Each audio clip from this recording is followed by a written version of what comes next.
Radio Cleu, tu punto de encuentro.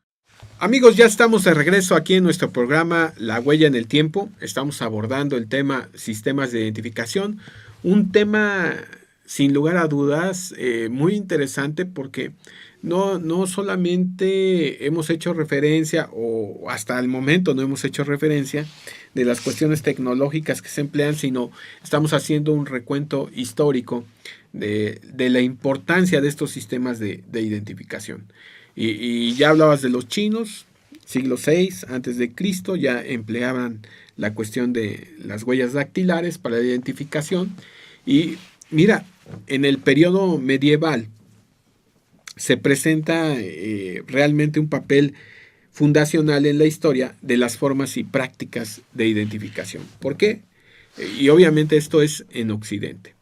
Las primeras autoridades públicas van a contribuir precisamente a dar forma a la identificación escrita mediante sus prácticas de registro en el ejercicio de la justicia y la entrega de pasaportes que se empezó a realizar en el siglo XI. Y van a emerger también con ello algunos signos de identidad, como los sellos. No sé si te acuerdas o has visto en alguna película. Claro, bueno, que te acuerdes, como sello. porque somos muy jóvenes, pero sí en alguna película como imponían su sello en las cartas que dirigían o los mensajes, y cada autoridad o cada entidad con un cargo tenía su sello, o también los particulares. También los escudos de armas. ¿Conoces el escudo de armas de tu apellido? Sí, ¿cómo no? ¿No? Entonces, sí, era una forma también de identificar.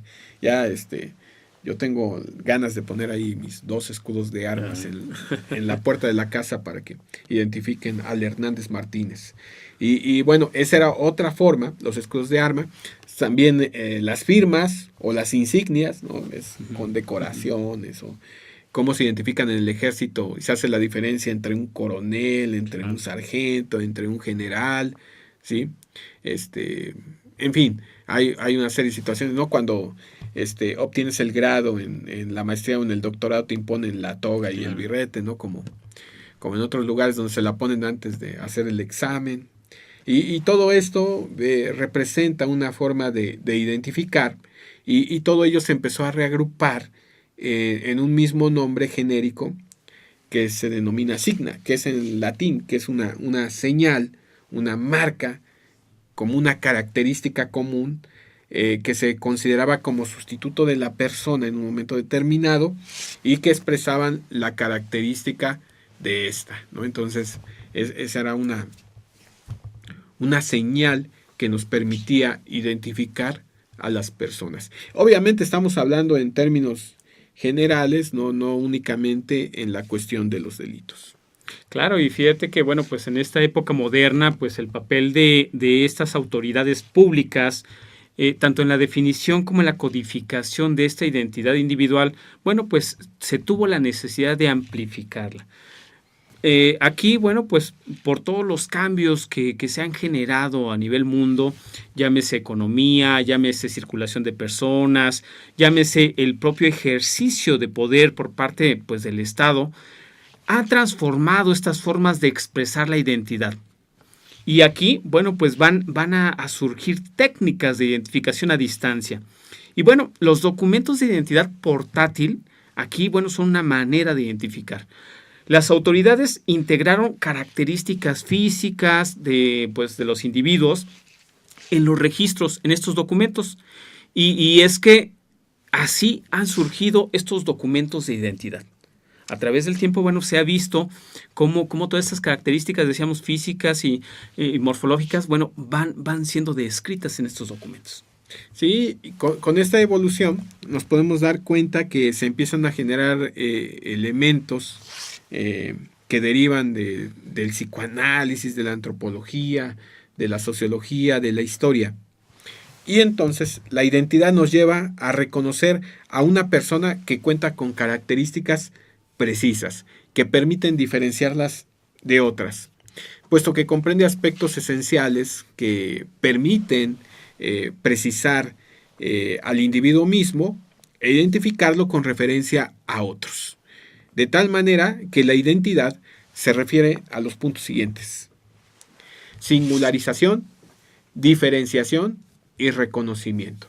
O sea, para ir precisando, ¿no? Singularización, diferenciación y reconocimiento. Bien, y entonces, bueno, pues aquí podríamos preguntar qué es entonces la identificación. Y la identificación va a consistir precisamente en reunir todas las características específicas de cada individuo para determinar de una manera rigurosa y objetiva la identidad, bueno, no sé, en cualquier época, en cualquier lugar de una persona. Así es, de tal manera que esperemos que quede claro que cada persona se distingue de otra por un conjunto de características físicas y morfológicas que le son propias. Las técnicas de identificación son pluridisciplinarias y se aplican tanto para los individuos vivos como para los cadáveres. Esto es interesante, ¿no? Porque no solamente se trata de identificar a los vivos, sino también puedes identificar a los cadáveres. Ahorita viene a mi memoria la cuestión esta de cuando vino el accidente en Mérida, cuando murió Pedro Infante. Uh-huh. Que ves que se han generado muchos mitos alrededor de él, que si está en vivo, que si no murió, que si huyó, que por ahí salió hasta un impostor de nombre Antonio Pedro, que decía que era Pedro Infante, evidentemente no lo era, porque se les olvida un detalle en toda esta historia, que si bien es cierto, cuando fue el accidente y murieron calcinados, se puede identificar a Pedro Infante por un miembro que se encontró de él, un brazo con una esclava que era característica y que obviamente esa no se calcinó. Entonces pudieron identificarlo por eso. ¿Sí? Hay señas, hay elementos de reconocimiento. En otros casos puede ser un tatuaje, puede ser su dentadura, pero la cuestión es que siempre va a haber un elemento que nos singularice, nos diferencie de otros y podamos tener el momento de reconocer a una persona, ¿no? A veces te dicen, oye, ¿qué? No, pues búscalo, tiene bigote, o tiene barba, o ceja poblada, o es muy orejón, o no sé, muchas situaciones que cotidianamente lo que expresé, pues obviamente no es técnico, pero sirven para diferenciarlo en la vida cotidiana, ¿no? Hasta hacen referencia a la cuestión morfológica, ¿no? Oye, búscalo, gordito. El gordito aquel, sí. ¿No? El chaparro ese, hasta se oye feo, ¿no? Ya, y hasta empiezas a hacer distinciones, ¿no? Que si le pones el Chucky porque está chaparro, y en fin, se empiezan a hacer ese tipo de comparaciones morfológicas en la vida cotidiana, pero que evidentemente ya en términos técnicos dentro de los sistemas de identificación pues tienen relevancia. Claro, y es que también otro tema es la identificación en materia.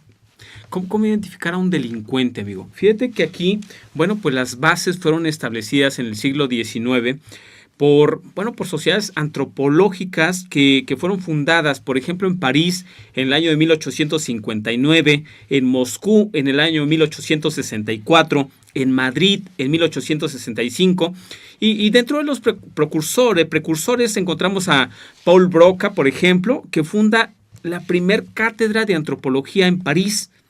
Y esto es desarrollando las bases del instrumental, las medidas antropométricas y que dan inicio a una antropología científica. Sí, ya se comienza a hablar de esto a partir del siglo XIX. Es característico en este siglo, por ejemplo, en 1879 en Moscú, Bogdanov organiza una exposición de cráneos. Fíjate, esto es interesante porque es muy ligado esto a la cuestión lombrosiana. Una exposición de cráneos con sus respectivas medidas craniométricas y fotografías antropológicas de 600 ejemplares de varios pueblos. Por su parte, pero fíjate, ya empezamos ahí con estas cuestiones del cráneo. Ya platicaremos acerca de lo que todos conocen del lombroso, ¿verdad? Cómo a través de protuberancias que se tenían en el cráneo, él pretendía identificar a los delincuentes, ¿verdad? Que si era homicida, que si era violador, en fin, etcétera. Entonces, tenemos en Rusia, también se realiza esta exposición de 600 ejemplares. Por su parte, Adolfo Quetelet describió a la antropometría en la segunda mitad del siglo XIX y entendía por ella la medida de las diferentes cualidades del hombre. O sea, tiene que ver la antropometría con la medición del sujeto. O sea, ya vamos a ver cómo esto después es retomado por Bertillon. En ese sentido, crea un método pues aplicable a través de la historia, que incluso aquí en México también se estuvo aplicando y todavía hay resabios de él. Bueno, pues vamos a seguir platicando de esta evolución, amigo. Vamos a ir a una pausa. Yo creo que les debes recordar las redes sociales. Claro que sí, en Facebook nos encuentran como Radio Cleo, en nuestra página cleo.edu.mx/radio, en Instagram como Cleo Universidad y en YouTube nos encuentran como Radio Cleo.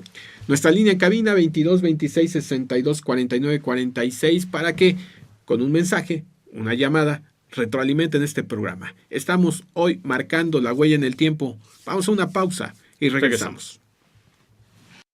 Radio Cleo, tu punto de encuentro.